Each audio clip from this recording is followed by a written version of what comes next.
ठट्टो reporter Mohammad Hashim Lashari ज़िले ठट्टे जे ward number 3 Islampur मोहल्ले भरिसां क़ाइम क़दीम ॻोठ अला बचाव गंदरो मुसलसल पियल शदीद तूफ़ानी बरसातुनि खां पोइ पाणी हेठि आयल चेल खां मथे बरसात ऐं गटरनि जी गॾियल पाणी सॼे ॻोठ खे पंहिंजे घेरे में आणे जंहिंजे करे हिक पासे उन बरसात ऐं गंदे पाणी जी ठहियल तलाउनि सबबि सॼे ॻोठ में मलेरिया गैस्ट्रो चमड़ी तोड़े ॿियूं विचड़ंदड़ वबाई ऐं मौतमार बीमारियूं फैलियल यादि रहे त ॻोठ में बीठल चेल जे एॾे पाणी सबबि जो ज़िले ठट्टे सां ज़मीनी राब्तो ख़तमु थियण करे दर्सगाहुनि स्कूलनि ऐं कॉलेजनि में वञी तालीम हासिल करण खां क़ासिर बणियल आहिनि। अहिड़ो दर्दनाक पस मंज़र में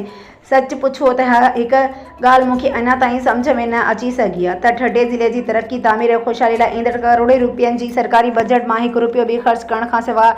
उहा करोड़े रुपया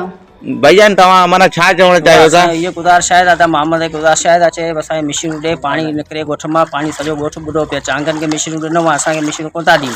ऐं असांजा जेका माण्हू जीअं वञनि था उन्हनि खे चवंदा हुआ हाज़िर ॾियूं था अञा मशीन का बि कोन ॾिनो आहे चो तरफ़ घरनि में पाणी आहे। महिरबानी करे दादा मोहम्मद साईं रिहाइश वारनि खे गुज़ारिश करे त अचनि पाणी मशीनूं ॾियनि असांखे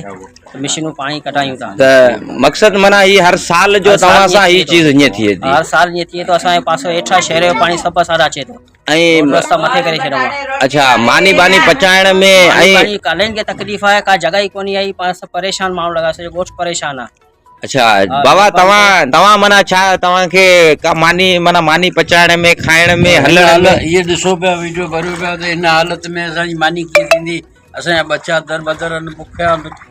हाँ का बि असां सां आदा मोहम्मद जा असीं ज़िंदगी साईं रिहाशा सां